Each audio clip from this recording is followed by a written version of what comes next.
Jeg skal ind og høre noget fysik, 12-15. Det glæder jeg mig meget til. Det er min studieretning, så det kunne være spændende at høre. Nu har jeg hørt, at det er nogen fra Aarhus Uni, og det er jo også et oplagt sted at studere.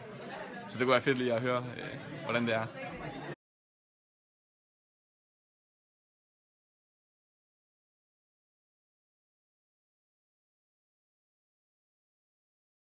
Det er fordi jeg ikke rigtig ved, hvad jeg vil. Og så tænker jeg, at jeg må sådan undersøge forskellige ting for ligesom at blive mere opmærksom på, hvad jeg godt kunne tænke mig at lave her, når jeg er færdig til sommer. Jeg fandt ud af, at jeg var inde til kiropraktor, og så fandt jeg ud af, at der ikke var lige så meget praktik, som jeg egentlig havde forventet, der var. Men derudover var jeg ret positiv omkring uddannelsen, så det var egentlig fedt nok.